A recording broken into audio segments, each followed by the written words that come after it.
Yes, तो बच्चों heading लेते हैं, इफेक्ट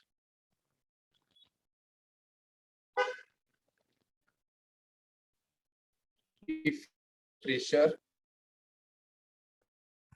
हालांकि इसको मैंने कल आपको किया हुआ था, effect of pressure on solubility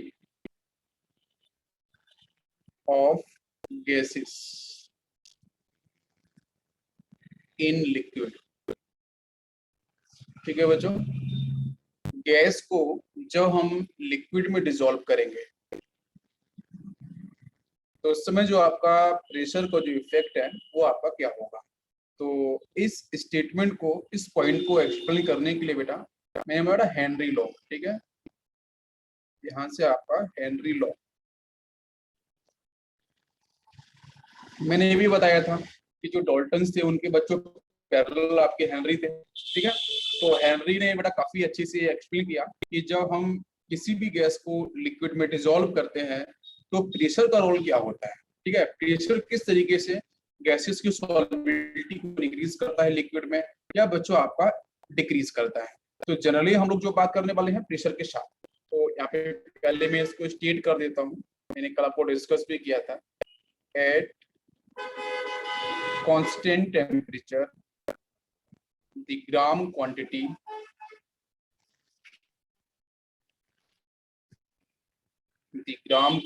of gas dissolved in liquid is directly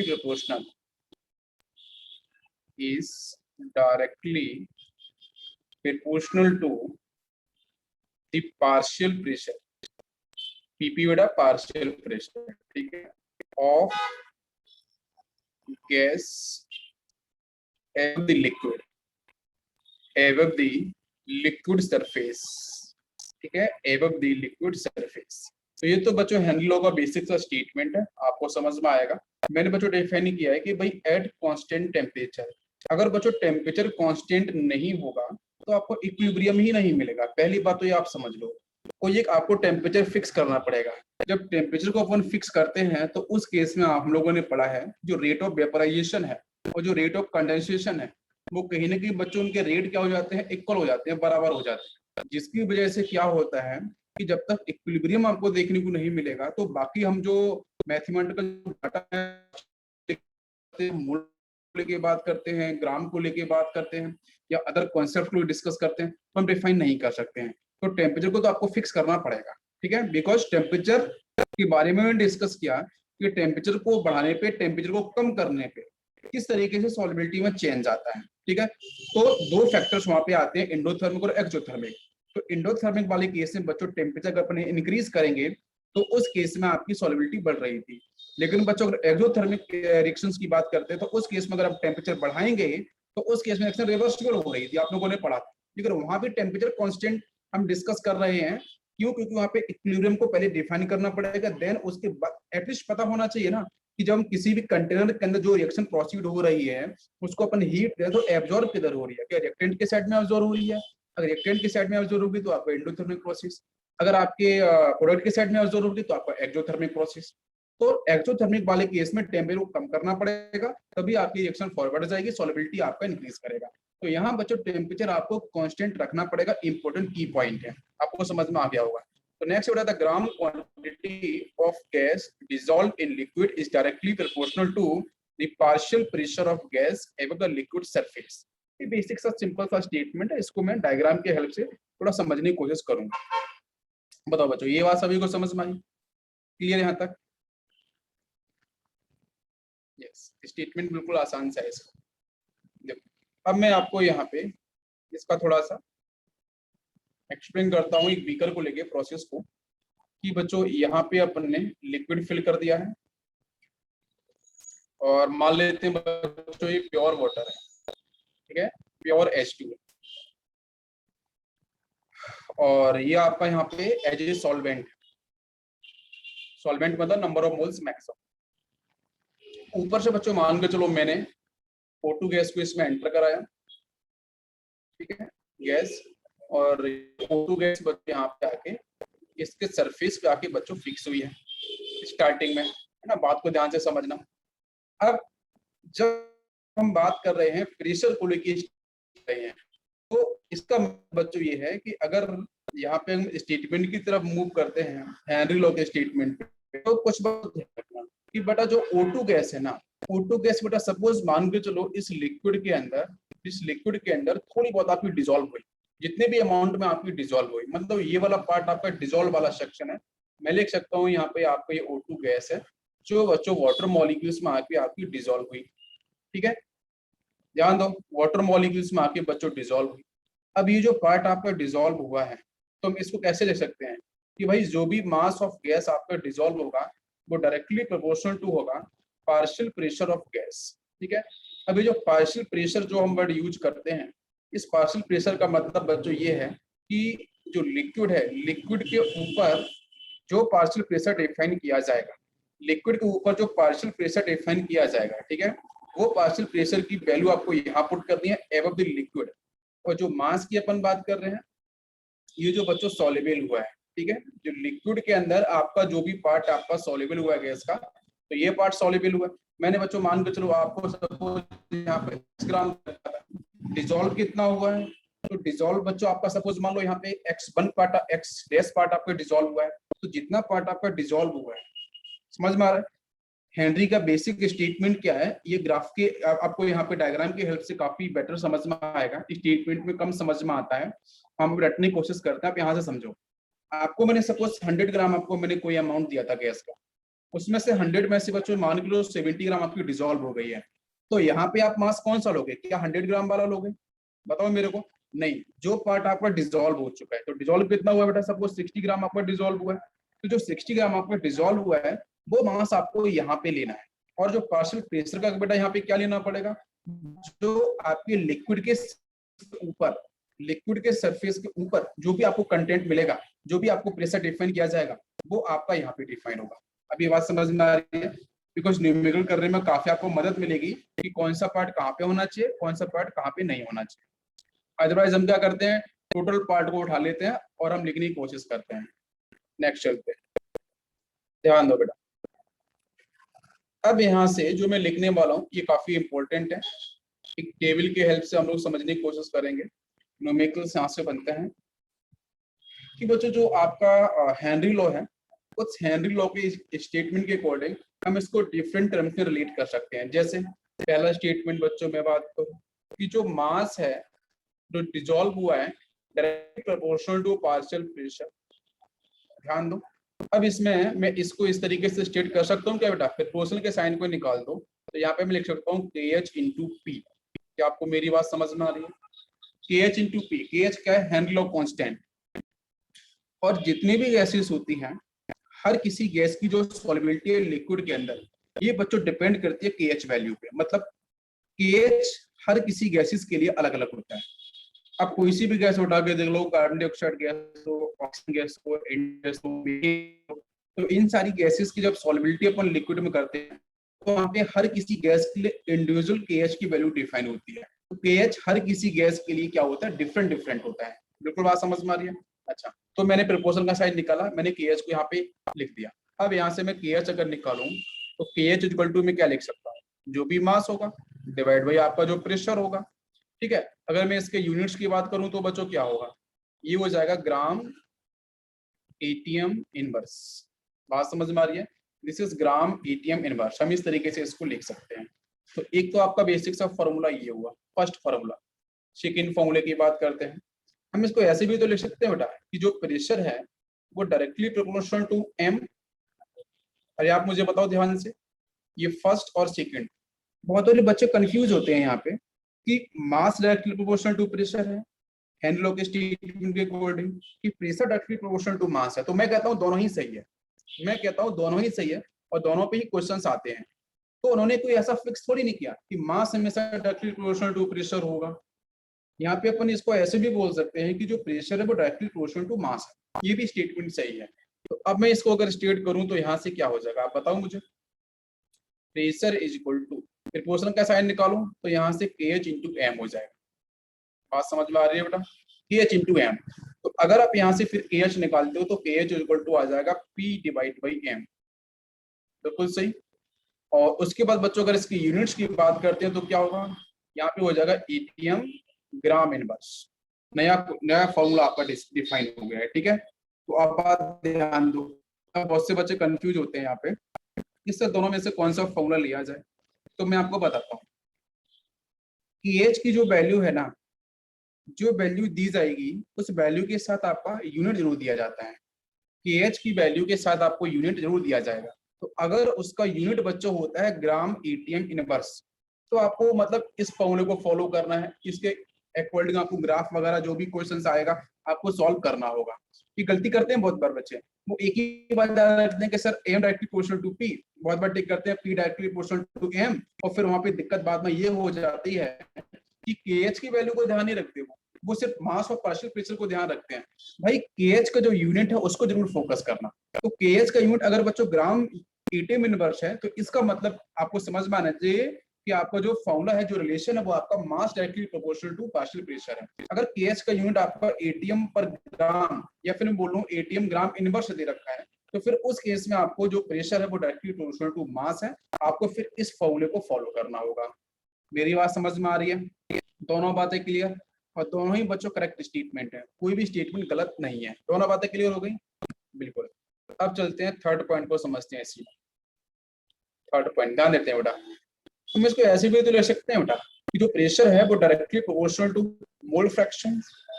आप बताओ मुझे, मैं इसको ऐसे भी तो लिख सकता हूँ। भाई हमारे पास क्या है, मास जो डिसॉल्व हुआ है उससे अपन क्या निकाल सकते हैं, मोल से निकाल सकते हैं, और मोल से हम लोग मोल फ्रैक्शन को भी डिफाइन कर सकते हैं। तो P directly proportional to x भी लिख सकते हैं। तो इसका मतलब ये हो जाएगा कि भाई जो P होगा is equal to KH into x। ये भी तो बन जाएगा फॉर्मूला। फिर अपन यहाँ से KH की वैल्यू अगर निकालें तो KH इक्वल टू बेटा क्या हो जाएगा, P डिवाइड बाई x। समझ में आया? और यहाँ पे आपका जो x मोल फ्रैक्शन है, इसका तो बच्चों कोई यूनिट होता नहीं है, इट इज यूनिटलेस, है ना।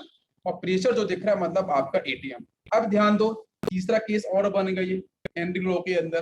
तो तीसरा केस ये बन गया कि अगर बच्चों केएच की वैल्यू अगर सिर्फ एटीएम में दे रखी है, सिर्फ एटीएम के अंदर, तो इसका मतलब है कि वो कहीं ना कहीं क्या कर रहा है, partial pressure directly proportional to mole fraction, वो इसके साथ डिस्कशन कर रहा है। बिल्कुल बात समझ में आ रही है? यूनिट्स इंपोर्टेंट तभी आपको पता चलेगा, ठीक है। वो सिंपल सा स्टेटमेंट एनसीईआरटी में दे रखा है ना, उस पे क्वेश्चन नहीं बनता है, क्वेश्चन यहाँ से बनता है जो मैं आपको बताना चाह रहा हूँ। ये बात क्लियर हो गई? चलो तीसरा स्टेटमेंट क्लियर। इसके बाद बच्चों बात करते हैं अपन फोर्थ ये भी होगा कॉन्सेंट्रेशन टर्म भी ले सकते हैं अपन। Concentration term directly proportional to pressure, ये भी तो हो सकता है। तो इसमें हम लिखेंगे भाई कि C is equal to KH into P, KH into P. अगर हम यहाँ से KH की वैल्यू निकाल, KH इज इक्वल टू आ जाएगा कॉन्सेंट्रेशन डिवाइड बाई प्रेशर, ये बनेगा ना, कॉन्सेंट्रेशन डिवाइड बाई प्रेशर। अब कॉन्सेंट्रेशन टर्म आपको दे रखा है, तो अगर मैं KH की यूनिट को लिखूं तो वो क्या होगा भाई, आप ले लो बड़ा कॉन्सेंट्रेशन टर्म इन मोलरिटी ले लो, ठीक है। मोल पर लीटर आपके जो है number of moles of solute present litre of solution. तो बेटा अब यहाँ से क्या हुआ भाई, मोलरिटी डिफाइन होगी, बाकी नीचे प्रेशर है तो मैं लिख सकता हूँ बेटा एटीएम इनवर्स, तो ये यूनिट बन गया। तो अब अगर क्वेश्चन के अंदर बेटा केएच का यूनिट देता है मोलरिटी एटीएम इनवर्स, तो बहुत सारे बच्चों को पता ही नहीं चलता है कि ये हेनरी लॉ है कि नहीं है, ये कहीं और से पूछा गया है क्या, ऐसा फिर वो रिलेट करते हैं। तो फिर CYP तो कहीं पढ़े ही नहीं है, तो फिर दिक्कत होती है। तो ये भी बच्चों क्या, ये भी हेनरी लॉ को ही फॉलो कर रहा है, ये भी हेनरी लॉ का स्टेटमेंट है, इस पे भी क्वेश्चंस आपके बन सकते हैं। तो अगर क्वेश्चन में आपका केएच का यूनिट मोलरिटी एटीएम इनवर्स देता है, तो इसका मतलब बेटा वो कॉन्सेंट्रेशन को पार्शियल प्रेशर के साथ डायरेक्टली रिलेट कर रहा है। तो आपको जो भी ग्राफ बनाना होगा वो आपको C और P के साथ बनाना होगा, या जो भी न्यूमेरिकल करना होगा वो C और P के साथ करना होगा। बाकी आपको मोल फ्रैक्शन वगैरह के साथ रिलेट नहीं करना है। हमें सिर्फ एक बात पता होती है कि बच्चों जो मास डिसॉल्व हो रहा है वो directly proportional to partial pressure होता है। मुझे सिर्फ ये स्टेटमेंट पता होता है, लेकिन क्वेश्चंस बच्चों यहाँ से नहीं आते, क्वेश्चंस बाकी जगह से आते हैं जो मैं डिस्कस कर रहा हूँ। बिल्कुल समझ में आ गया? क्लियर है सभी को? ओके। अभी ये भी बताऊंगा कि इन सब में से इंपॉर्टेंट कौन सा है जहां पे क्वेश्चन सबसे ज्यादा बनते हैं, ये भी बताऊंगा मैं आपको। नेक्स्ट बच्चों केस लेते हैं। अगर लिखो बेटा pressure partial pressure directly proportional to concentration, अपन ऐसे भी लिख सकते हैं। तो यहां से हो जाएगा भाई P is equal to KH into C. ठीक, अब यहां से आप KH निकालो तो KH इज इक्वल टू हो जाएगा P divide by C. P बच्चों यहाँ पे क्या दिख रहा है प्रेशर, तो आपका यहाँ पे हो जाएगा एटीएम, बाकी बच्चों आपका मोलारिटी का इनवर्स। तो अब अगर क्वेश्चन के अंदर KH का यूनिट एटीएम मोलारिटी इनवर्स दे रखा है तो फिर आपको इस स्टेटमेंट को फॉलो करना है कि जो पार्शियल प्रेशर होगा वो डायरेक्टली प्रोपोर्शनल टू कॉन्सेंट्रेशन होगा। पूरी बात समझ में आ रही है, सब कुछ क्लियर? अच्छा, तो बच्चों ये बेसिक से स्टेटमेंट मैंने आपको दे दी है, लेकिन इन सब में से जो सबसे ज्यादा इंपॉर्टेंट है, यहाँ पे क्वेश्चन बच्चों आपको 95% क्वेश्चन वहीं से पूछे जाते हैं, तो वो मैं आपको बताता हूँ कि बेटा जो pressure directly proportional to X mole fraction को लेके, ये सबसे इंपॉर्टेंट है। 95% बेटा अगर आप प्रीवियस क्वेश्चन देखोगे, आप जेईई मेंस के या फिर आप नीट के, तो बेटा आपको क्वेश्चंस 95% क्वेश्चन यहीं से मिलते हैं कि जो पार्शियल प्रेशर है वो directly proportional to mole fraction है। लेकिन बाकी भी टर्म आपको एटलीस्ट पता होने चाहिए कि अगर क्वेश्चन आ गया तो हम क्या करेंगे, हम सॉल्व करेंगे। 4 मार्क्स मेरे को चाहिए किसी भी हालत में। तो बच्चों यहाँ से क्या मैंने ये भी बताया ना कि कौन सा ज्यादा इंपॉर्टेंट है, आपको ध्यान रखना है ये वाला। तो आपका जो पार्शियल प्रेशर हो जाएगा वो KH इंटू एक्स, ये मैंने आपको एक्सप्लेन किया था अभी, जहाँ से अपन KH निकाल सकते हैं। तो KH equal to partial pressure divide by mole fraction. Mole fraction कोई बेटा ये होता नहीं है, तो आपको KH की ना मैक्सिमम वैल्यू आपको एटीएम के साथ ही मिलती है। वो एटीएम के साथ मिलने का मतलब आपको ये समझ में आना चाहिए कि वहां पे पार्शियल प्रेशर के साथ मोल फ्रैक्शन को रिलेट किया जा रहा है। बिल्कुल बात समझ में आ रही है? कोई कंफ्यूजन यहाँ तक? बताओ बच्चों। चलो अब करते हैं हम लोग न्यूमेरिकल्स की प्रिपरेशन। नोट लेते हैं बेटा। फर्स्ट पॉइंट फॉर न्यूमेरिकल्स, ठीक है। सबसे पहले बेटा बात करेंगे न्यूमेरिकल्स के अंदर KH इज इक्वल टू, मैंने बच्चों लिखा है x डिवाइड बाई बाई।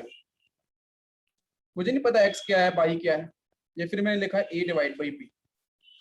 मैंने कुछ भी लिखा है इस तरीके से। अपना इसको मैं रिलेट करता हूँ, ध्यान देना।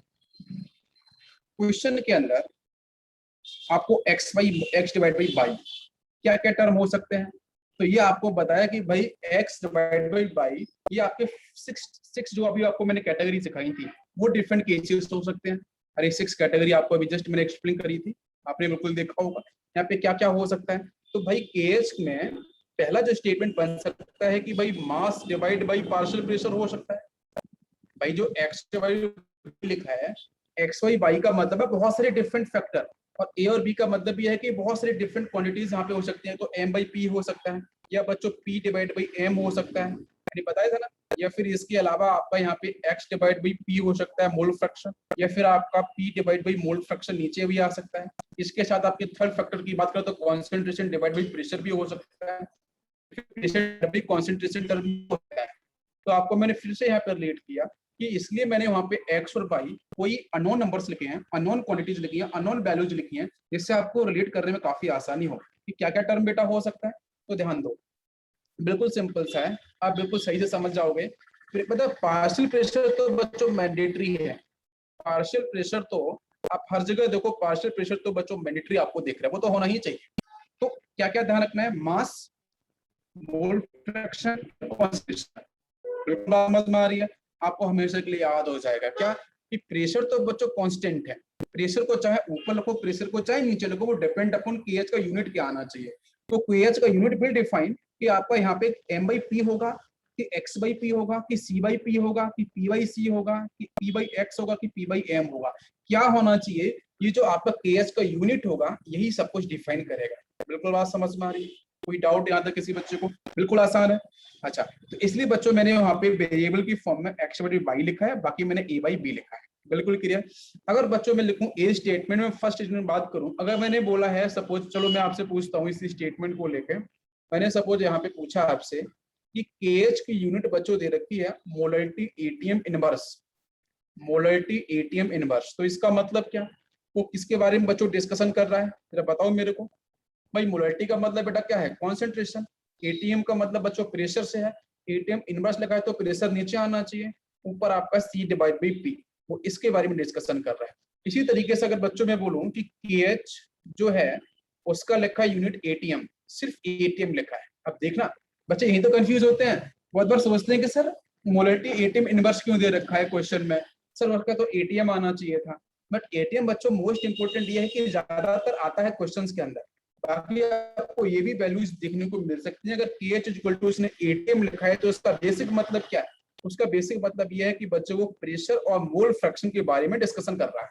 अगर यहाँ पे ATM इनवर्स लिखा होता तो फिर मोल फ्रैक्शन ऊपर होता और आपका पार्शियल प्रेशर नीचे होता, तो फिर वो x/p के बारे में डिस्कशन कर रहा है। अगर मैं यहाँ पे बोलूँ बेटा, सपोज मैं तीसरा पॉइंट लेता हूँ कि suppose KH is equal to ATM gram inverse, मैं ऐसे लिख के देता हूँ ATM ग्राम इनवर्स, तो इसका मतलब वो किसके बारे में डिस्कशन कर रहे हैं बताओ भाई, ATM मतलब प्रेशर ऊपर आना चाहिए, तो फिर KH इज इक्वल टू यहाँ पे आएगा प्रेशर डिवाइड बाई आपका नीचे मास। बिल्कुल बात समझ में आ रही है, क्लियर हो रहा है सभी को? अभी क्वेश्चंस करेंगे तो देखना आपको बिल्कुल लॉजिक लगाना पड़ेगा बिल्कुल सही ढंग से। आता है बिल्कुल अच्छे से हो गया है, कोई डाउट नहीं बचा है किसी बच्चे को? यस, चलो नेक्स्ट स्टेटमेंट देखते हैं बच्चों यहाँ पे।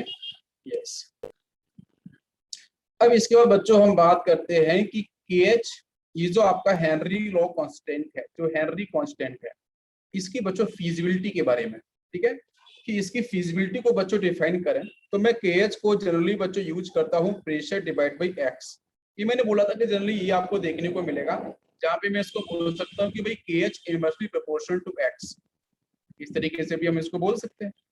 तो अब क्वेश्चन ये है कि जो आपका मोल फ्रैक्शन है, अब मोल फ्रैक्शन के साथ आपका KH का रिलेशन क्या है, तो वो तो इनवर्सली प्रोपोर्शनल है।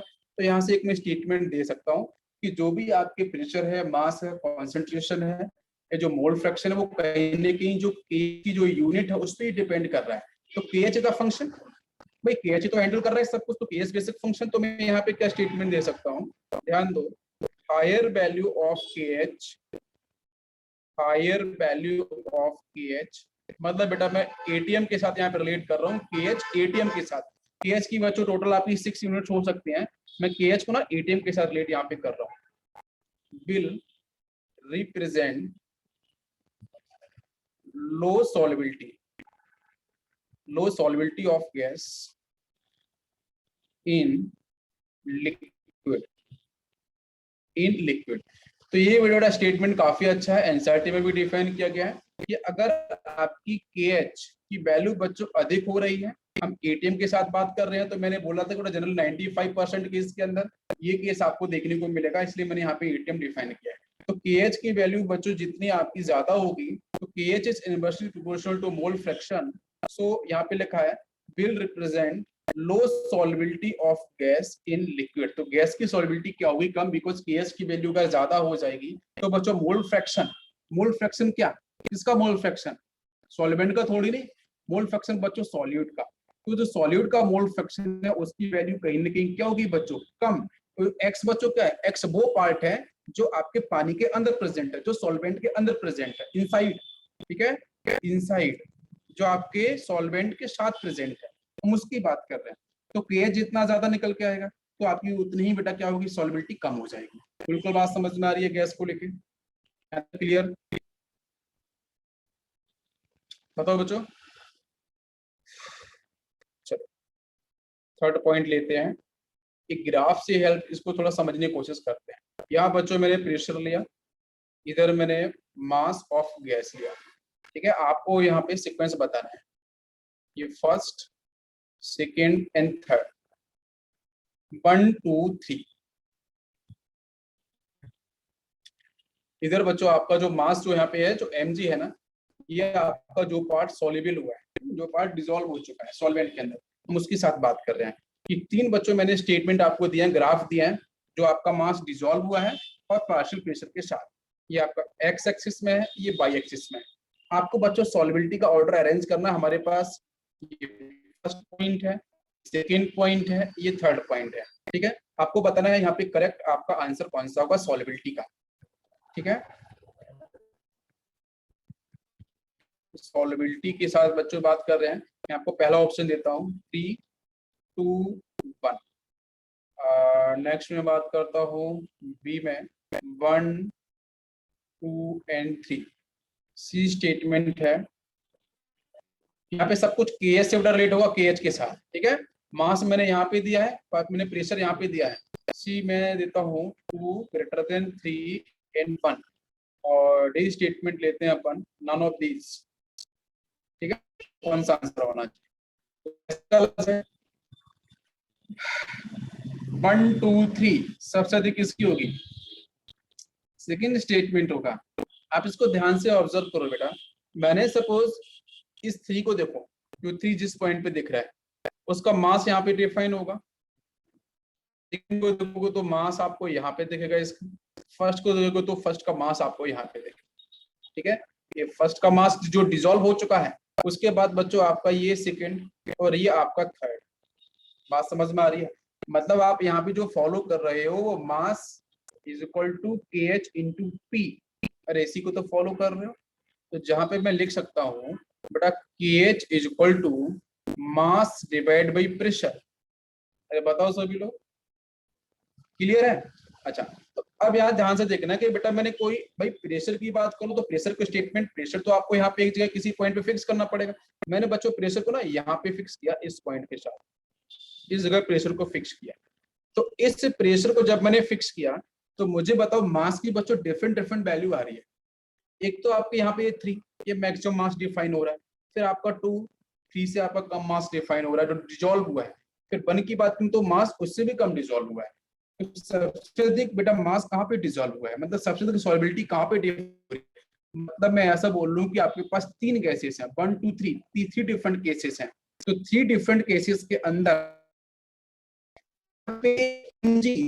मास सॉल्युबल हो चुका है, वो कहाँ पे ज्यादा होगा? जहाँ पे ज्यादा होगा मतलब वहां सॉल्युबिलिटी ज्यादा होगी। पूरी बात समझ में आ रही है? तो सबसे ज्यादा मास डिसॉल्व कहाँ पे हुआ? तीसरे केस में ना। समझ में आ रहा है? इसलिए इसका सही स्टेटमेंट कौन सा होगा? ए स्टेटमेंट। इसका ए स्टेटमेंट जो होगा वो पूरी तरीके से करेक्ट होगा। पूरी बात समझ में आ रही है? भाई प्रेशर को तो अपन को वहां फिक्स करना पड़ेगा ना, देन हमें चेक करना पड़ेगा। पूरी बात समझ में आ रही है? तो सबसे ज्यादा मास कहाँ पे डिसॉल्व हुआ? हम सॉल्युबिलिटी की बात कर रहे हैं, मतलब मास सबसे ज्यादा कहाँ पे डिसॉल्व हुआ है? तो तीसरे केस में। तो आपका जो सही आंसर होगा वो 3 2 1, 1 की जो सॉल्युबिलिटी होगी वो सबसे कम होगी। एक केस और लेते हैं इसी को समझाने के लिए, मैंने एक केस और लिया, यहाँ पे ध्यान देना। यस, यहाँ बच्चों मैंने चलो मास को नीचे ले लिया, ध्यान देना। यहाँ मैंने प्रेशर को ले लिया, आपके डाउट्स क्लियर यहाँ पे हो जाएंगे। एक्स ये बाई, इधर मैंने प्रेशर लिया है। इसके बाद बच्चों मैंने वही 3 ग्राफ ले लिया, 1 2 3 इस तरीके से। ये पे इस पे बड़ा कौन से क्वेश्चंस आए हैं, 1 यहाँ पे इसको 2 ले लो, यहाँ पे 3 ले लो। तो फिर से मैं स्टेटमेंट देता हूँ, आप ध्यान दो। मेरा फर्स्ट में देता हूँ 1 2 एंड 3, सेकंड ऑप्शन है 2 1 3, एंड नेक्स्ट आपका सी ऑप्शन दिया मैंने 2 3 1, और लास्ट ऑप्शन दिया मैंने 3 सबसे ज्यादा, देन 2, देन 1। बताओ बच्चों कौन सा स्टेटमेंट करेक्ट होगा, मतलब कौन सा आपका यहाँ पे ऑप्शन सही होगा? डी ऑप्शन क्या है कुछ बच्चों ने? डी ऑप्शन फिर से चेक करो। मैं क्वेश्चन बच्चों पूछ रहा हूँ सॉल्युबिलिटी का, इसलिए मैं डिफरेंट स्टेटमेंट सॉल्युबिलिटी का पूछ रहा हूँ। सॉल्युबिलिटी का बेसिक मतलब ये है कि कितना ज्यादा अमाउंट आपका डिसॉल्व हुआ है उस सॉल्वेंट के साथ, मतलब mg कितना डिसॉल्व हुआ है। आप मेरी बात को समझ पा रहे हैं जो मैं कह रहा हूँ? बिल्कुल सिंपल सा है। अच्छा, अब यहाँ पे हम जो फॉर्मूला फॉलो कर रहे हैं भाई P इज इक्वल टू के एच इंटू एम, ये बात समझ में आ रही है? जहाँ पे के एच को अगर आप डिफाइन करोगे तो के एच इज इक्वल टू हो जाएगा वही P divide by M. Clear? अच्छा, अब यहाँ से एप्लीट करो। तो मैं क्या करूँ बेटा, प्रेशर को अपन को फिक्स कर देते हैं, प्रेशर को तो अपन फिक्स करेंगे ही ना। तो प्रेशर को मैंने फिक्स किया भाई 3 के अगर मास डिसॉल्व करने की बात करोगे तो यहाँ वैल्यू आएगी, 2 की वैल्यू आपकी समथिंग कुछ इस पॉइंट पे टच करेगी, 1 की वैल्यू कुछ इस पॉइंट पे टच करेगी, है ना। तो सबसे ज्यादा मास किसका डिसॉल्व हुआ बेटा? 3 का ना, कि 1 का? तो आप प्रेशर को कांस्टेंट करो, प्रेशर को फिक्स कर दो। मैंने प्रेशर को फिक्स किया, सपोज इस तीनों आपके जो पॉइंट है ना, तीनों कर्व आपके टच होने चाहिए इस तरीके से। मैंने प्रेशर को जब कांस्टेंट किया तो इस पॉइंट पे, तो किसी एक फिक्स प्रेशर पे सबसे ज्यादा सॉलिबिलिटी किसकी होगी? आप मेरी बात को समझ रहे हो?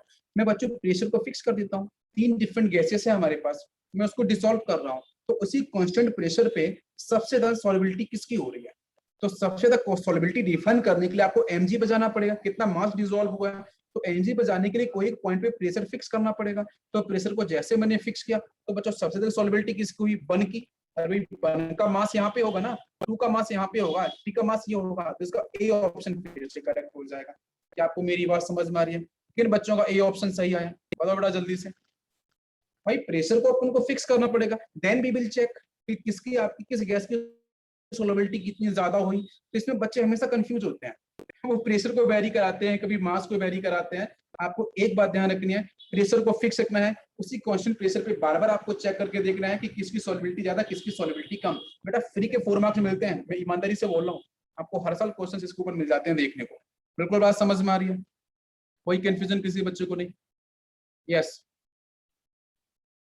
चलो बहुत सही। नेक्स्ट बेटा न्यूमेरिकल लेते हैं ना, ग्राफ को आपको बताया मैंने, न्यूमेरिकल लेते हैं। Calculate the moles of carbon dioxide gas dissolved in 800 ml water molecule if partial pressure of carbon dioxide gas is 2 atm then बच्चों क्वेश्चन में उसने कार्बन डाइऑक्साइड गैस का केएच वैल्यू दे रखा है। मैंने बोला था ना हर किसी गैस के लिए केएच आपको दिया जाएगा, केएच नहीं देगा तो फिर 4-5 केस में कंफ्यूजन हो जाएगा, वो क्वेश्चन ही गलत हो जाएगा 100%। तो केएच बच्चों यहाँ पे है -4 मोलरिटी एटीएम इनवर्स। अगर केएच नहीं दिया ना वो क्वेश्चन गलत है, आपको आप टिक कर देना, 4 मार्क्स मिलेंगे बोनस में। आपको ये पता चला न्यूमेरिकल कैसे गलत है कैसे सही है, ये भी डाटा क्लियर है। ये बड़ा क्वेश्चन मैंने दे दिया, चलो इसको सॉल्व करो, क्या होगा इसका सॉल्यूशन। चलो 10 सेकंड लेते हैं, बताओ इसका answer.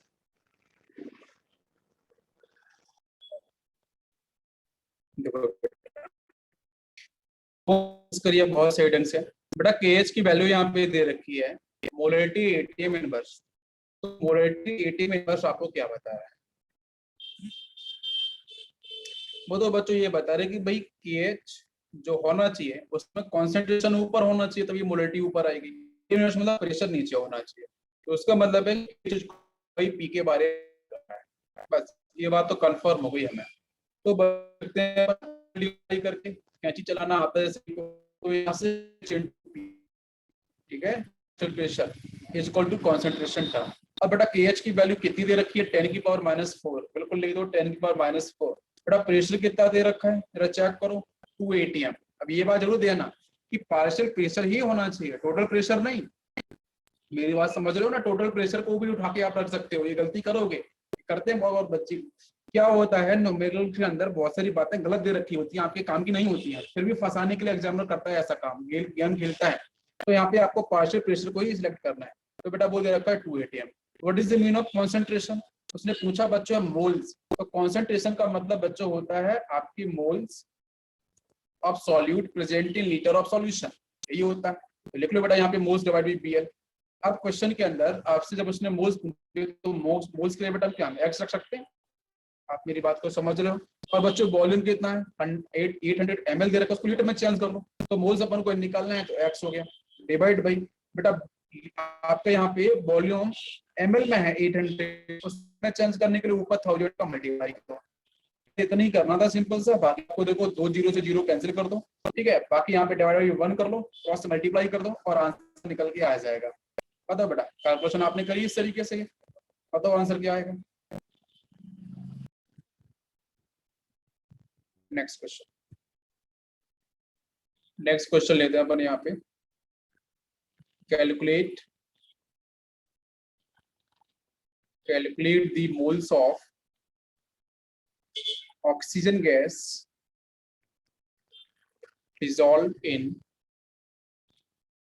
180 gram water molecule if partial pressure of oxygen O2 ये बच्चों दे रखा है 5 ATM,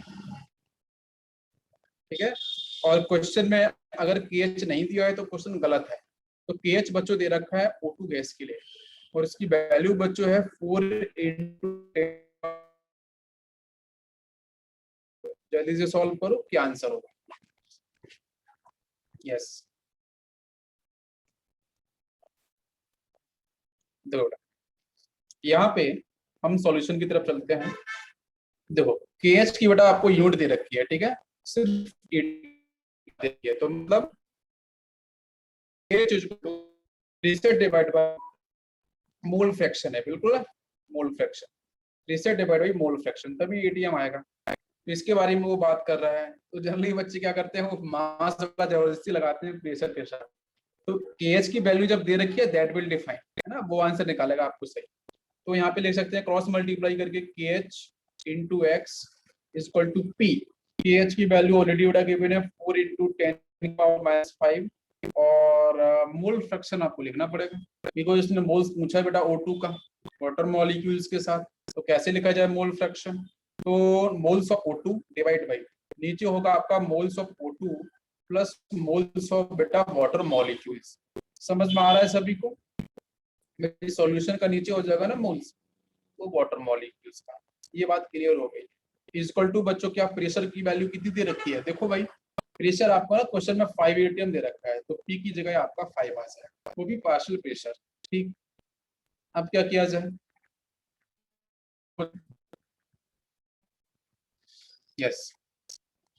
अब इसमें आप ये इस बात को एक समझो कि यहां से आपको जो मोल्स हैं वाटर से निकाले जाए। तो भाई वाटर मॉलिक्यूल्स के ग्राम आपको 180 ग्राम दे रखा है, तो gram divide by molar mass, तो वहां से बच्चों आपका 180 डिवाइड बाई 18 हो जाएगा, मतलब 10 आ जाएगा। तो वाटर के मोल्स तो सर 10 आ गए, बट ऑक्सीजन बच्चों आपको ऊपर नीचे दे रखे हैं। तो देखो यहाँ पे एक बात बिल्कुल ध्यान देना बेटा, ऑक्सीजन बच्चों कैसी गैस है, ऑक्सीजन कैसी गैस है, नॉन पोलर। कैसी है बच्चों, नॉन पोलर गैस है ना, पोलरिटी थोड़ी नहीं है। वाटर मॉलिक्यूल कैसा होता है बच्चों, पोलर। तो वाटर मॉलिक्यूल के अंदर क्या O2 गैस बच्चों मैक्सिमम डिसॉल्व होगी, बिल्कुल भी नहीं। आपको मेरी बात समझ में आ रही है, बहुत कम डिसॉल्व होगी। जब बहुत कम डिसॉल्व, इसमें आपको नीचे NO2 प्लस, मैं लिखता हूँ यहाँ पे number of moles of O2 plus number of water molecules के मोल्स, बच्चों फ्रैक्शन में बढ़ती है थोड़ी सी। मेरी बात में अगर मैं मान के चलो बेटा वाटर मॉलिक्यूल्स के मोल सपोज आपके यहाँ पे सपोज मान लो बेटा 100 आ गए मोल्स, तो अगर आप N ऑफ बेटा 100.01 या 100.1 कुछ इस तरीके से वैल्यूज आपकी बढ़ती है। तो इसका मतलब है कि आपका यहाँ पे जो नॉन पोलर जो आपकी गैस है वो पोलर सॉल्वेंट में डिसॉल्व नहीं हो सकती है। तो जो NO2 प्लस जो N वाटर मॉलिक्यूल दे रखा है उसकी रिजल्टेंट वैल्यू को बेटा हम लोग क्या मानेंगे, NH2 ही मान लेंगे। तो दैट्स व्हाई NO2 कर दो यहाँ पे कैंसिल।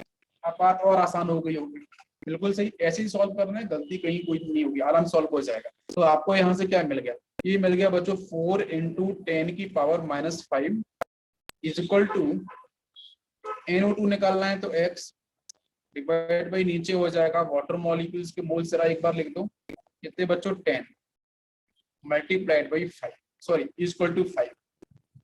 यहाँ पे मिस्टेक हो गई है, ये इक्वल टू होना चाहिए मल्टीप्लिकेशन, ये मल्टीप्लिकेशन और यहाँ पे आपको ये 5। बस यहाँ से आपको x की वैल्यू निकालनी है, तो ये x आपका निकल के आ जाएगा। कर लो बड़ा कैलकुलेशन। कॉन्सेप्ट क्लियर हुआ है तो यस करो, तो पूछ लेना, मैसेज आउट होगा नहीं कैलकुलेशन में। तो ये क्वेश्चन बच्चों काफी इंपॉर्टेंट है, ठीक है, ध्यान। Mole fraction of N2 dinitrogen in air. Air के साथ बच्चों एयर का जो प्रेशर दे रखा है वो आपको दे रखा है यहाँ पे 5 ATM इज 0.8, ठीक है। Then calculate the moles of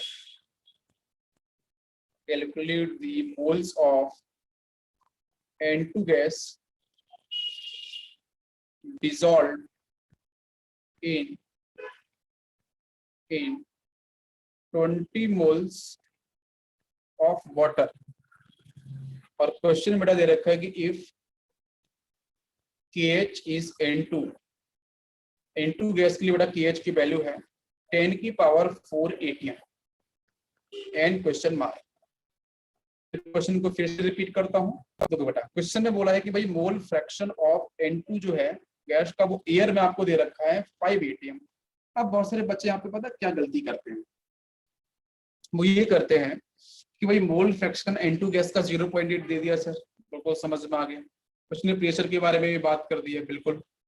फिर वो यहाँ पे देखते हैं कि भाई calculate the moles of N2, तो N2 के जो मोल्स हैं वो कितने डिसॉल्व हुए हैं, मतलब जो मोल्स पूछ रहा है ना N2 के कितने डिसॉल्व हुए हैं उसके बारे में बात कर रहा है। किसके अंदर 20 मोल्स ऑफ वाटर, वाटर के बच्चों 20 मोल्स है वाटर, यहाँ पे सॉल्वेंट है N2 आपकी गैस है। N2 बच्चों कैसी गैस है, नॉन पोलर है ना, पोलर नहीं है। और उस केस में इसका आपको KH की वैल्यू भी दे रखी है ATM के साथ। अगर KH गिवन नहीं होता तो बच्चों हमारी बनती 6 केस, 6 केस। अब 6 में से कौन सा होगा, ये तो एग्जाम जो क्वेश्चन बनाता है ना उसको भी नहीं पता कौन सा होगा, तो इसलिए आपको ध्यान रखना पड़ेगा कि KH की क्या यूनिट दे रखा है, कहानी वहीं से स्टार्ट होगी। चलते हैं हम लोग, क्या होगा इसका सॉल्यूशन देखते हैं। तो बच्चों इस क्वेश्चन के अंदर जो N2 का आपको प्रेशर मोल फ्रैक्शन कितना है 0.8, तो पहले तो बच्चों यहाँ पे इसका पार्शियल प्रेशर निकाला जाए। भाई एयर का प्रेशर है 5 ATM, पार्शियल प्रेशर तो दे ही रखा है, तो पार्शियल प्रेशर बच्चों कैसे निकालते हैं, ध्यान दो। क्वेश्चन के अंदर टोटल प्रेशर दे रखा हो और मोल फ्रैक्शन दे रखा हो, ठीक है, N2 गैस का। तो इस N2 गैस का पार्शियल प्रेशर कितना होगा, पार्शियल प्रेशर का मतलब ये है कि एयर में बहुत सारी गैसेस प्रेजेंट हैं, उन सारी की सारी गैसेस में से आपको सिर्फ N2 का आपको निकालना है। भाई N2 का पार्शियल, N2 का जो प्रेशर है वो कितना होगा बाकी गैसेस इस कंपैरिजन में, तो जो प्रेशर इसका होगा उसको अपन पार्शियल प्रेशर बोलते हैं। पार्शियल बच्चों वर्ड हम कहाँ पे यूज करते हैं, जब एक से अधिक आपके सॉल्यूट प्रेजेंट हो किसी भी सॉल्वेंट के अंदर, तो किसी एक सॉल्यूट का अगर आपको कोई पॉइंट आपको निकालना होता है सॉल्यूट के बारे में, तो अपन वहां पे बच्चों फॉलो क्या करते हैं, पार्शियल वर्ड यूज करते हैं। यहाँ पे पार्शियल प्रेशर आपको समझ में आया तो निकाल लेते हैं। तो partial pressure of N2 gas in air बेटा क्या होगा, वो होता है mole fraction of N2 gas into total pressure. ये बात सभी बच्चों को आती है, mole fraction of N2 gas into total pressure. Please बच्चों इस फॉर्मूले को ध्यान रखना। तो यहाँ से आपका मोल फ्रैक्शन कितना है 0.8, टोटल प्रेशर कितना है 5, मल्टीप्लाई करो बेटा 4 ATM आ जाएगा। तो पार्शियल प्रेशर आपका 4 ATM आ गया। बच्चे पुट कर देते हैं 5 ATM, पार्शियल प्रेशर की जगह 5 ATM पुट कर देते हैं, वो सीधा लगाते हैं फॉर्मूला और पार्शियल प्रेशर का 5 ATM पुट कर देते हैं आंसर। तो कहते हैं सर ना मैंने 5 ले लिया था, वो आंसर थोड़ा चेंज कर रहा था सर, आंसर थोड़ा वेरी कर रहा था, तो आपने गलती कर दी, आपने 4 ATM लेना चाहिए था, 5 ही लेना चाहिए था। ये बात समझ में आ गई सभी को, बिल्कुल सही। तो पार्शियल प्रेशर अपन को लेना होगा यहाँ पे कितना 4 ATM। बाकी बातें तो आपको पता ही है कैसे सॉल्व करना है। KH बच्चों दे रखा है और लास्ट में यहाँ पे ATM दे रखा है, तो KH इक्वल टू हो जाएगा pressure, partial pressure divide by mole fraction, cross multiply कर लेंगे तो KH into X equal to partial pressure. ये जो आपका x जो मैं दिखा रहा हूँ यहाँ पे मोल फ्रैक्शन वो N2 को लेके है। मेरी बात समझ में आ रही है, जो डिसॉल्व हुआ है, क्लियर। चलो तो देखेंगे कितना होगा कैसे होगा। तो यहाँ पे क्वेश्चन में दे रखा है KH की वैल्यू 10 की power 4 is equal to, sorry 10 power 4, then mole fraction लिखना पड़ेगा। तो मोल फ्रैक्शन लिखेंगे तो n of N2 divide by नीचे n of N2 plus n of water molecules, ठीक है, और इज इक्वल टू आपका यहाँ पे हो जाएगा 4, और नीचे वाला जो टर्म है कैंसिल कर दो, कौन सा N2 वो डिसॉल्व नहीं करेगी, तो सिर्फ आपको वाटर मॉलिक्यूल लेना है। तो यहाँ से 10 की पावर 4 यहाँ पे हो जाएगा, ऊपर x N2 निकालना है, तो x डिवाइड बाई नीचे हो जाएगा आपका कितना, तो वाटर मॉलिक्यूल्स का मोल्स निकालो जरा, 20 मोल्स दे ही रखा है उसने ऑलरेडी, ग्राम वगैरह नहीं है, तो इज इक्वल टू 4। बस इसको सॉल्व करो, x की वैल्यू निकालो। आंसर आया सभी का, निकालो बच्चों जल्दी से।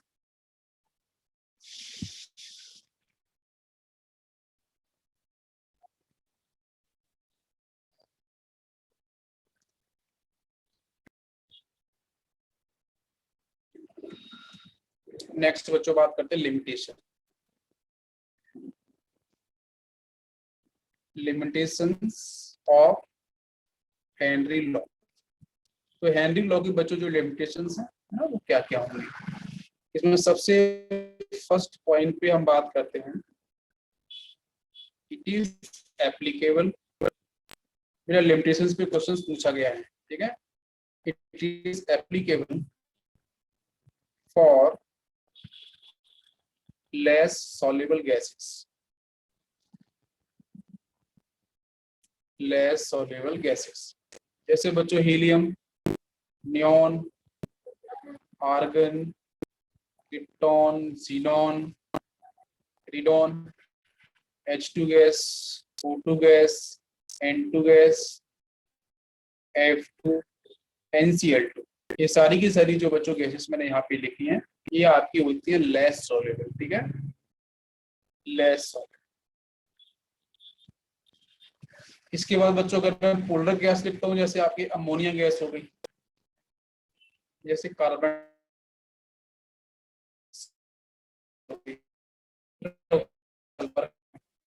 एशियल हो गया, ये सारी की सारी आपकी मोर सॉल्युबिलिटी को डिफाइन करते हैं। एक बात ध्यान रखना कि बेटा जो हाईएस्ट सॉल्युबिलिटी अगर जिन गैसेस की होती है उसके लिए हम हेनरी लॉ को कभी भी नहीं लगा सकते हैं। जो भी गैसेस आपकी लेस सॉल्युबल होती हैं वहां पे प्रॉपरली हेनरी लॉ वर्क करता है। ऐसा नहीं है कि हाई सॉल्युबिलिटी वाली गैसेस के लिए नहीं करता है, तो डाटा गलत आता है। अगर आपने हेनरी लॉ को लगा दिया अमोनिया गैस के साथ, CO2 गैस के साथ, SO2 गैस के साथ, उस केस में इनकी सॉल्युबिलिटी बहुत ज्यादा होती है। जब सॉल्युबिलिटी बहुत ज्यादा होगी तो इनके लिए प्रेशर की जरूरत भी नहीं पड़ती है, तो प्रेशर को अपन जबरदस्ती लेके चलेंगे। आपने देखा कि 6 जो आपके केसेस बने थे उसमें आपका पार्शियल प्रेशर तो बराबर साथ में चल रहा था, तो भाई प्रेशर की जरूरत पड़ती ही नहीं है इन गैसेस के लिए, ये ऑटोमेटिक सॉल्युबल होती है बिकॉज ये पोलर नेचर की है। तो फिर प्रेशर की वजह से यहाँ पे कोई इफेक्ट क्रिएट होने वाला है नहीं। मेरी बात समझ रही है? प्रेशर कब लगाना पड़ेगा? जब कोई चीज प्रॉपरली वर्क नहीं कर रही होगी। तो हीलियम, नियॉन, आर्गन तो इसलिए बच्चों यहाँ पे हम लोग प्रेशर का यूज करते हैं। मेरी बात समझ आई? तो हेनरी लॉ जो पूरी तरीके से आपका जो लेस सॉल्युबल गैसेस है उनके लिए प्रॉपरली वर्क करता है, बाकी के लिए वर्क नहीं करता है। नेक्स्ट बच्चों सेकेंड स्टेटमेंट के बारे में बात करते हैं, low pressure and high temperature.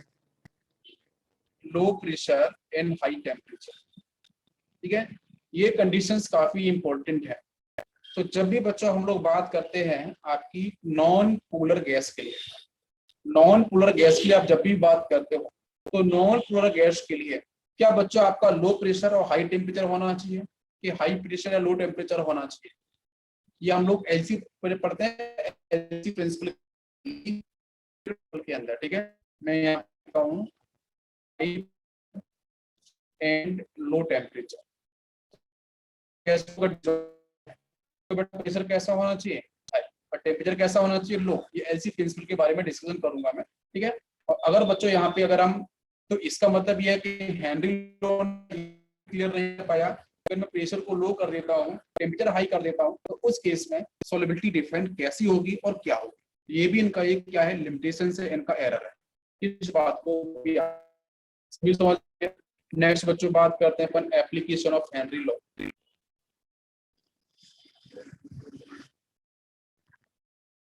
Application of Henry law,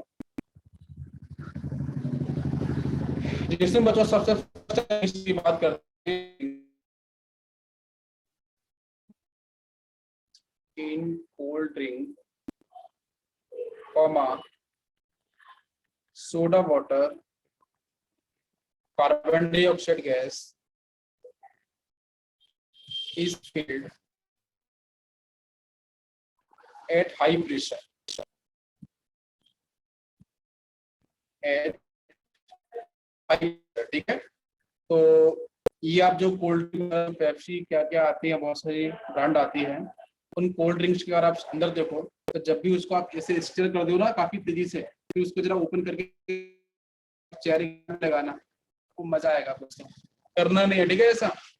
तो बच्चों वहां से क्या होगी कि भाई जब मैं बोलता हूँ कि वही आपकी जो कोल्ड ड्रिंक है, जो पेप्सी है बेटा नॉर्मल स्टेट में रखी हुई है, तो उस केस में वो सॉल्यूशन होता है ना, प्रॉपर सॉल्यूशन होता है, गैस आपकी डिसॉल्व होता है। जैसे आप उसे कैसे से उसके सरफेस पर के ऊपर से आप उसे ओपन करते हैं, बेटा जो चुकी है और ये आती है। मेरी बात समझ रही है? तो एक जो फिच साउंड आप प्रोड्यूस करते हैं ना, प्रोड्यूस होती है, वो भी आपके यही एनसीईआरटी के हेनरी लॉ की बात करते हैं, ठीक है।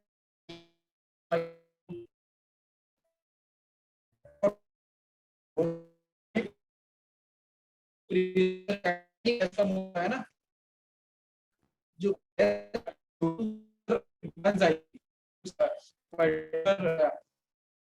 या फिर आपके बोतल के अंदर तो प्रेशर बहुत ज्यादा का मूवमेंट तो आपको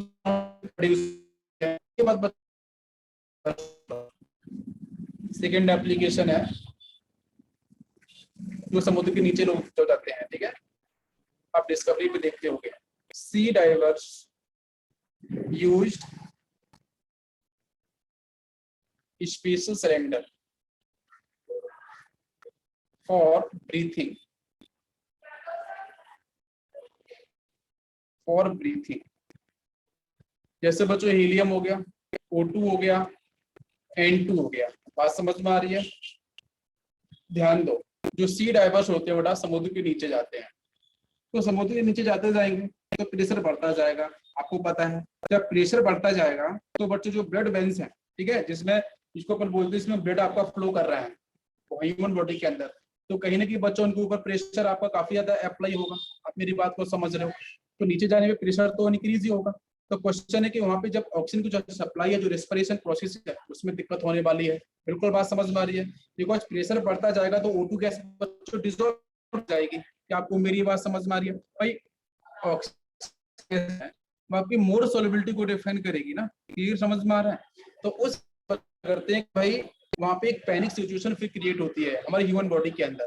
तो उस बेटा उस केसेस में बचने के लिए हम कुछ स्पेशल टाइप के सिलेंडर साथ में लेके जाते हैं, जहाँ पे हीलियम के साथ हम लोग O2 के साथ लोग हीलियम को फिल करते हैं, O2 गैस। बच्चों क्या होता है, ध्यान देना, मैं यहाँ पे आपको स्टेटमेंट कर देता हूँ। हीलियम इज हीम इज वाई नहीं, ठीक है, हीसी नहीं है, हीलियम है। Helium is very less soluble in blood, ठीक है, ब्लड के साथ बच्चों हीलियम,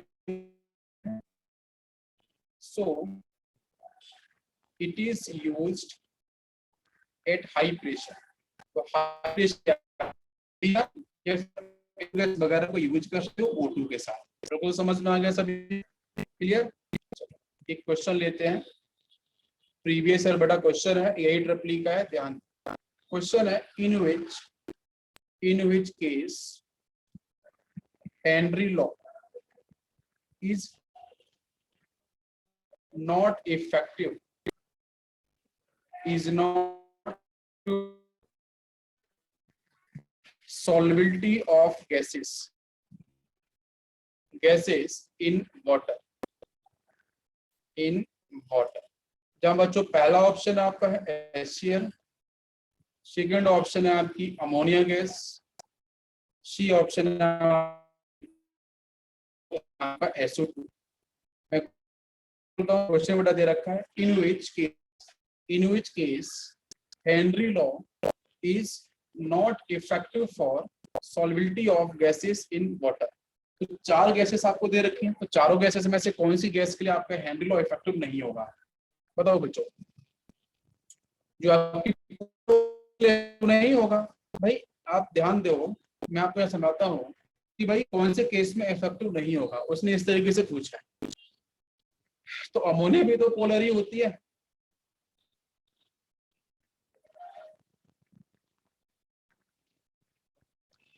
एक से अधिक भी ऑप्शंस हो सकते हैं, एक से अधिक भी ऑप्शंस हो सकते हैं। भाई आप मुझे बताओ, हेनरी लॉ इन चारों केसेस में से किसके लिए अप्लाई करोगे आप?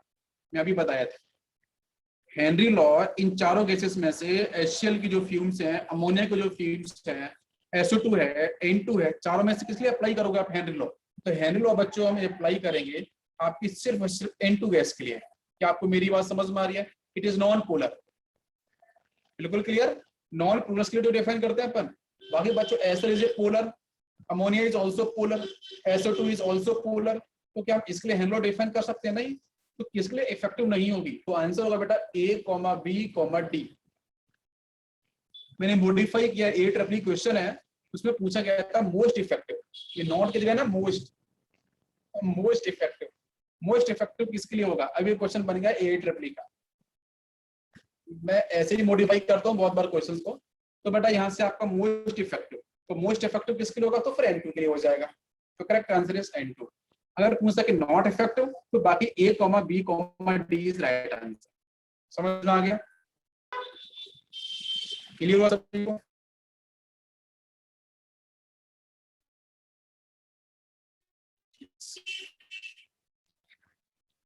चलो इसके बाद बच्चों हम लोग डिस्कस करते हैं, ये पॉइंट यहाँ पे होता है फिनिश। वैसे तो आपका सोल्यूशन खत्म हो चुका है, लेकिन फिर भी बच्चों हम लोग कुछ इंपॉर्टेंट केसेस डिस्कस करने वाले हैं आपके relative lowering in vapour pressure को लेकर। ठीक है, चलो तो डालते हैं बच्चों अपन हेडिंग न्यूमेरिकल्स। वैसे मैंने इसके न्यूमेरिकल्स कराए थे कुछ, न्यूमेरिकल्स ऑन RLBP। थोड़े समय और देखो, बस न्यूमेरिकल्स अच्छे समझ में आ जाएंगे, डेफिनेटली आपको काफी मदद मिलेगी। ठीक है, तो सबसे पहले बच्चों देखो RLBP relative lowering in vapour pressure का मतलब क्या होता है? वेपर प्रेशर डिक्रीज हुआ है। जब प्योर स्टेट में सॉल्वेंट था तो वहां वेपर प्रेशर ज्यादा था, आपने नॉन वोलेटाइल सॉल्ट को ऐड किया तो वेपर प्रेशर डिक्रीज हो गया, है ना? क्यों डिक्रीज हुआ? बिकॉज सरफेस एरिया के ऊपर उसका सरफेस को बेटा नॉन वोलेटाइल पार्ट आया, लाइक ग्लूकोज, लाइक सुक्रोज वगैरह। ठीक है, तो आपका प्योर स्टेट के अंदर जो सॉल्वेंट होगा उसका वेपर प्रेशर ज्यादा, तो PV नॉट ज्यादा माइनस PS सॉल्यूशन का डिवाइड बाई नीचे आपका PV nought is equal to XA। यहाँ बच्चों मैं बोलता हूँ कि जो B लिखा है अपन ने वो सॉल्वेंट है, जो B मैंने यूज कर रहा हूँ B, और जो A मैं यूज करूंगा वो सॉल्यूट के लिए यूज करूंगा। ठीक है, सॉल्यूट के लिए यूज करूंगा। तो जितनी भी कॉलिगेटिव प्रॉपर्टीज होती हैं, RLBP is also colligative property. तो बच्चों एग्जैक्टली आपकी किस पे डिपेंड करेगी? Number of moles of solute के ऊपर। तो XA पे हम डिफाइन कर सकते हैं। बिल्कुल बात समझ में आ रही है? भैया आपका RLBP है पहला, तो आपको ये ध्यान देना है। सेकंड बच्चों PS इज इक्वल टू हम ले सकते हैं PV नॉट इंटू XB। ठीक है, इसको ध्यान देना। नेक्स्ट मैं इसको लिख सकता हूँ इस तरीके से, क्या PV nought minus PS divide by PS is equal to NA divide by NB। क्या ये सही स्टेटमेंट है? बताओ, ये जो लिखा है मैंने, क्या ये स्टेटमेंट सही है? PV nought minus PS divide by PS is equal to NA divide by NB। क्या ये स्टेटमेंट बिल्कुल सही है? बिल्कुल बड़ा करेक्ट स्टेटमेंट है। मैंने देखो यहाँ पे मोल फ्रैक्शन जो होता है ना, वो क्या होगा? A का, तो NA divide by NA plus NB होगा। लेकिन मैंने यहाँ पे जो लिखा है NA divide by NB, NA divide by NB, तो जो PV नोट की जगह अपन ने यहाँ पे अगर PS पुट कर दिया तो उस केस में आपका NA डिवाइड बाई NB आपका रिप्रेजेंट होगा। ये जो मैंने लास्ट ये लिखा है ये भी आपका बिल्कुल करेक्ट है। अगर आपको NA बाई NB अगर आपको रेशियो के बारे में बात करेगा, मोल फ्रैक्शन नहीं, मोल्स के रेशियो के बारे में बात करेगा, आपके सॉल्यूट और सॉल्वेंट के मोल्स के रेशियो के बारे में बात करेगा, तो PV नॉट माइनस PS आपको फॉलो करना है। अगर फिर मोल फ्रैक्शन के बारे में बात करेगा, ऊपर आपके मोल्स पर्टिकुलर आपकी कंपोनेंट के divide by total moles of solution, तो उस केस में आपको इस फॉर्मूले को फॉलो करना। ये दोनों बातें आपको सही ढंग से आनी चाहिए। ये बात समझ में आ गई सभी को? बताओ।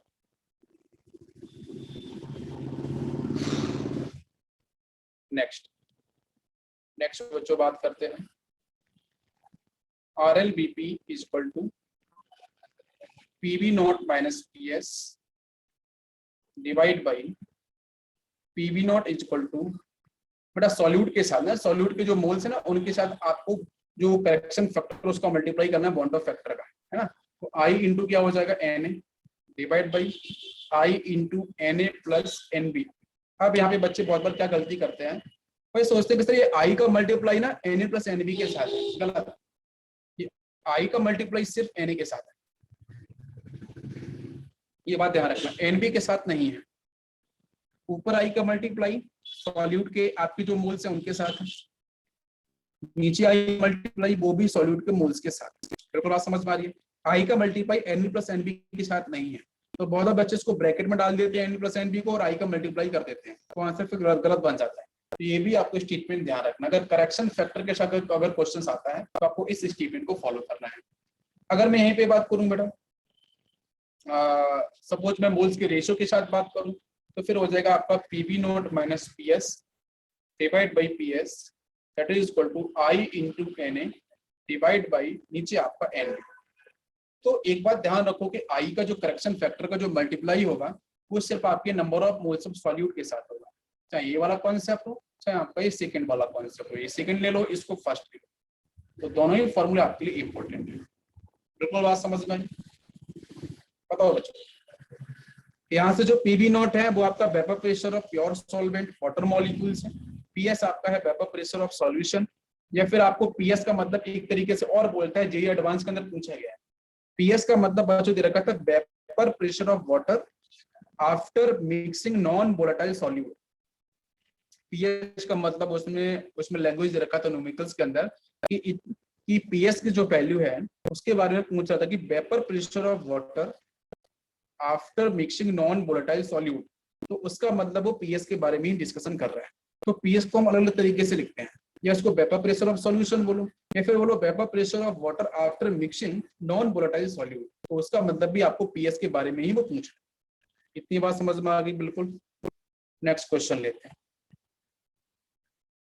Question, if vapour pressure of ethanol is decreased from 600 mm of mercury to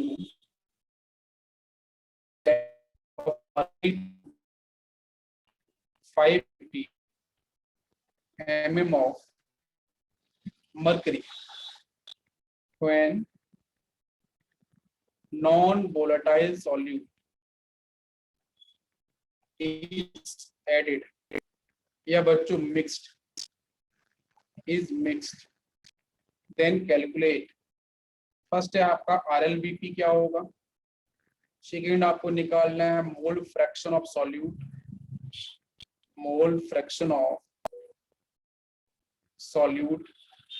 third आपको निकालना है बच्चों मोलैलिटी, और फोर्थ आपको निकालना है परसेंटेज वेट बाई वेट। ठीक है, ये आपको सॉल्व करना है। और मॉलिक्यूलर वेट बेटा यहाँ पे दे ही रखा है कुछ सॉल्यूट का, तो आप ले लो 4, तो मॉलिक्यूलर वेट मैंने दे दिया बेटा सॉल्यूट का, उसको आपको 4 लेके सॉल्व करना है। ठीक है, सॉल्यूट का। तो ये क्वेश्चन है, इसको आप होमवर्क लिख लो। ठीक है, घर से आपको बिल्कुल ट्राई करना है, काफी अच्छा क्वेश्चन। अच्छा कैसे करोगे बताओ आप लोग मुझे, किस तरीके से करना है सॉल्व कैसे? अब ठीक है, RLBP की वैल्यू 1/12 सीधी आ गई। अब मोल फ्रैक्शन ऑफ सॉल्यूट ये कैसे निकाला जाए, ये तो आपको पता चल ही जाएगा भाई, 1/12 भी आपका आ जाएगा। ठीक है, अच्छा ठीक, एक्स की वैल्यू। अच्छा मोलैलिटी पे आते हैं, तो मोलैलिटी कैसे निकाली जाए? मोलैलिटी निकालने के लिए बेटा आप यहाँ ध्यान देना, जब मोलैलिटी की बात करी जाएगी तो उसमें 2 पार्ट होंगे, एक पार्ट सॉल्यूट एक पार्ट सॉल्वेंट। सॉल्यूट यहाँ पे क्या है, कोई अननोन है, तो मान लो बच्चों उसके सपोज कितने 1 मोल्स, जब कुछ भी नहीं गिवन है तो आपको मानना पड़ेगा फिर 1 मोल्स। टोटल मोल्स कितने हैं? 12। ऊपर आपको जो 1 दे रखा है उस 1 से भी पता चल रहा है कि सॉल्यूट के मोल्स कितने हो गए 1, सॉल्वेंट के मोल्स कितने हो जाएंगे, टोटल मोल्स 12 है सॉल्यूशन के, तो 12 माइनस 1 करेंगे तो आपके 11 आ जाएंगे। तो सॉल्वेंट मतलब एथनॉल के मोल्स कितने हो जाएंगे आपके यहाँ पे 11, और सॉल्यूट के मोल्स कितने हो जाएंगे 1। समझ में आ गया? मोल्स पता चल गए दोनों के। अब आ जाओ अपने मोलैलिटी पे, तो मोलैलिटी इज इक्वल टू हो जाएगा moles of solute divide by KG आपके सॉल्वेंट। तो सॉल्यूट के मोल्स कितने हैं 1, और बाकी आपका जो सॉल्वेंट के लिए आपको नीचे केजी में आपको मास लिखना है, बस वैल्यू को अपन पुट करेंगे। वो आपको दे रखा था 4 मोल का वेट, तो 4 इंटू कितना करेंगे 46, बाकी इसके ऊपर 1000 का मल्टीप्लाई, तो यहाँ से मोलैलिटी आ जाएगा। बाकी आपका वेट बाई वेट परसेंटेज उसको आप सॉल्व कर लो। ठीक है, तो ये समझ में आया सभी को? एक क्वेश्चन और देता हूँ होमवर्क के लिए, ध्यान दें। Next question, 10% weight by weight glucose solution aqueous से बटा, ठीक है, given, then calculate vapour pressure of solution, vapour pressure of solution at 100 degree Celsius. ठीक है, ये क्वेश्चन इंपॉर्टेंट है। 100 डिग्री सेल्सियस पे आपका जो वेपर प्रेशर होगा उसकी वैल्यू क्या होगी, कैसे सॉल्व किया जाए। ये आपका कॉन्सेंट्रेशन टर्म है ग्लूकोज का, और वेपर प्रेशर पूछा बेटा 100 डिग्री सेल्सियस पे, तो इसका मतलब है कि ये जो 100 डिग्री सेल्सियस है वो लिक्विड, मतलब उसके लिए बॉइलिंग पॉइंट है। टीवी की वैल्यू आपकी 100 डिग्री सेल्सियस होगी। ठीक, और कैसे, उसने 10% दिया वेट बाई वॉल्यूम, तो यहाँ पे आरएलबीपी पूछा गया है क्या, नहीं। क्रिएटिव लोअरिंग वेपर प्रेशर के बारे में कोई डिस्कशन नहीं है, तो आरएलबीपी को फॉलो नहीं करना है। नहीं वो मोल फ्रैक्शन के बारे में पूछ रहा है सॉल्यूट के, नहीं मोल फ्रैक्शन ऑफ सॉल्वेंट के बारे में पूछ रहा है, तो आरएलबीपी के बारे में भी नहीं पूछ रहा है। बात क्लियर है। तो यहाँ से आपको पूछ रहा है कि भाई रिजल्टेंट सॉल्यूशन का वेपर प्रेशर क्या होगा, तो हम फॉर्मूला फॉलो करेंगे भाई, पीबी नॉट माइनस पीएस, देखते हैं एक बार, divide by PS equal to N A divide by N B, ये फॉलो करेंगे जो सेकंड केस था। ठीक है, अभी सेकंड केस के अंदर आपको ये पता होना चाहिए कि 100 डिग्री सेल्सियस पे, 100 डिग्री सेल्सियस पे जो वाटर होता है उसका बच्चों आपका प्रेशर क्या होता है। 100 डिग्री सेल्सियस पे वाटर, भाई वाटर मॉलिक्यूल्स का बॉइलिंग पॉइंट 100 डिग्री सेल्सियस, तो उस केस में इसका आपका प्रेशर कितना होगा, 760 होगा। अरे बताओ भाई, 760 होगा, ये बात समझ में आ रही है। मतलब मैं बोलूँ कि भाई प्योर स्टेट में जो आपका सॉल्वेंट होगा वाटर, उसका पीवी नॉट की वैल्यू क्या होगी, 1 atm। भाई बॉइलिंग पॉइंट तो आपके 1 atm पे डिफाइन होता है ना, इसको अपन बोल सकते हैं 760 mm ऑफ मरकरी। अब बात क्लियर होगी, तो 760 अपन यहाँ पे पीवी नोट की जगह पुट कर सकते हैं, पीवी नोट की जगह आपका 760 आ जाएगा। ठीक है, 760 माइनस पीएस आपको निकालना है, डिवाइड बाई नीचे भी पीएस यही निकालना है, इक्वल टू एनए पे आ जाओ, एनए कितना होगा। उसने बच्चों दिया है 10% वेट बाई वेट, मतलब 10 ग्राम जो ग्लूकोज है वो प्रेजेंट है 100 आपके ग्राम किसमें, सॉल्वेंट के साथ, यही बात है ना। तो दोनों के ग्राम भी पता चल रहे हैं आपको, तो इसका मतलब ये हो गया है कि ऊपर अगर आपके सॉल्यूट के ग्राम 10 होंगे, तो 10 divide by molecular weight glucose कितना होता है 180, 10 डिवाइड बाई 180 और डिवाइड बाई बच्चों यहाँ पे हो जाएगा, सॉल्वेंट का 90 होगा, टोटल आपका 100, तो 19 डिवाइड बाई 80, इसको सॉल्व करो, पीएस की वैल्यू निकल के आ जाएगी। क्लियर हुआ तो बताओ सभी को। नेक्स्ट क्वेश्चन लेते हैं। If 10 gram unknown solution, unknown solute ले लेते हैं, unknown solute is mixed in 390 gram of benzene, 390 gram of benzene, then vapor pressure remains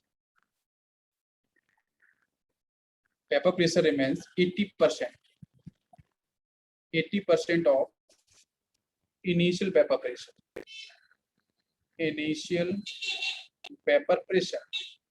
और क्वेश्चन के अंदर बच्चों उसने मॉलिक्यूलर वेट के बारे में डिस्कशन किया है, तो मैं फिर से रिपीट करता हूँ, क्वेश्चन ध्यान से देखो। क्वेश्चन है बच्चों, if 10 gram unknown solute is mixed in 390 gram of benzene, then vapour pressure remains 80% of the initial pressure, और मॉलिक्यूलर वेट क्या होगा, ये क्वेश्चन आपके जेई एडवांस का है। ठीक है, ये एडवांस क्वेश्चन कैसे सॉल्व किया जाएगा। यस स्टूडेंट्स, क्वेश्चन बहुत आसान है, आप सॉल्व कर लोगे इसको। मैं आपको थोड़ा हिंट कर देता हूँ। इस क्वेश्चन में क्या है, आपको वही फॉलो करना है second statement, PB nought minus PS divide by PS equal to NA divide by NB.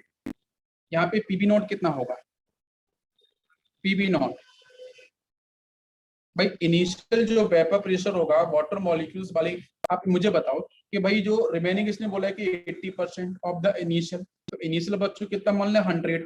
आपको मेरी बात समझ में आ रही है, तो पीवी नॉट की जगह अपन क्या रख सकते हैं 100, पीवी नॉट की जगह आपका 100 माइनस ये यहाँ पे 80 रिमेंस कांस्टेंट, वहां पे हो गया 80 हो गया है ना, पीएस की वैल्यू डिवाइड बाई 80 आपका नीचे पीएस इज इक्वल टू, अब इधर आ जाओ, उसने मॉलिक्यूलर वेट पूछा है सॉल्यूट का, तो सॉल्यूट का ग्राम दे रखा है 10, तो 10 डिवाइड बाई उसका मॉलिक्यूलर वेट, ठीक है। और इसके बाद बच्चों नीचे यहाँ पे क्या आएगा बताओ जरा, नीचे कितना आना चाहिए,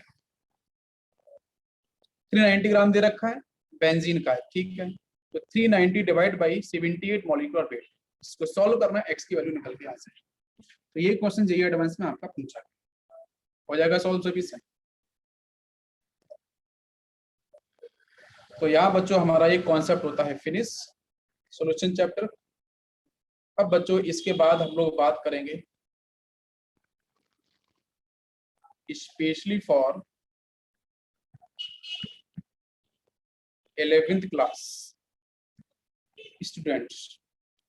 आप 12th में हो, कोई दिक्कत नहीं, मैं बच्चों बात कर रहा हूँ एटॉमिक स्ट्रक्चर को लेकर। एटॉमिक स्ट्रक्चर में सबसे पहले बच्चों हम बात करेंगे फंडामेंटल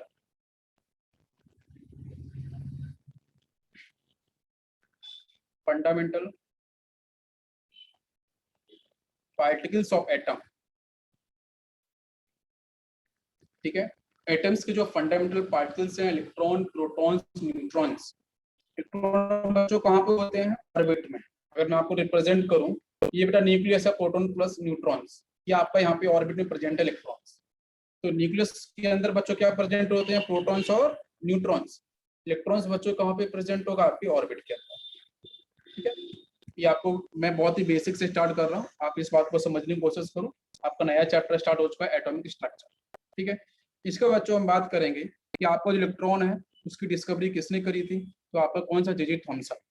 किसने करी, जे जे थॉमसन ने, है ना। प्रोटॉन्स के बच्चों किसने करी, आपके गोल्डस्टीन ने, ठीक है। प्रोटॉन्स किसने करी, गोल्डस्टीन ने डिस्कवरी। और न्यूट्रॉन्स के बच्चों किसने करी, जेम्स चैडविक ने। बेटा चार्ज की बात करते हैं, तो बताओ मुझे इलेक्ट्रॉन्स पे चार्ज कितना होता है, चार्ज 1.6 इंटू 10 की पावर माइनस 19 कूलम। मैं बात करूं बच्चों मास कितना होता है इलेक्ट्रॉन्स के पास, तो 9.1 इंटू 10 की पावर माइनस 31 kg। उसको बेटा बात करते हैं प्रोटॉन्स। प्रोटॉन्स के पास कितना होता है चार्ज, प्लस में पॉजिटिव होता है 1.6 इंटू 10 की पावर माइनस 19। इलेक्ट्रॉन में नेगेटिव होता है, यहाँ पे प्लस होता है, वैल्यू सेम होती है, ठीक है, मैग्नीट्यूड। बाकी मास की बात करते हैं प्रोटॉन्स के मास की, तो 1.67 इंटू 10 की power minus 27 kg, minus 27 kg, ठीक है। लास्ट बच्चों आता है आपका न्यूट्रॉन्स। न्यूट्रॉन्स में आपकी चार्ज की बात करते हैं, जीरो होता है, कोई चार्ज नहीं होता है, न्यूट्रल लगभग मानते हैं हमारे सिलेबस के अंदर।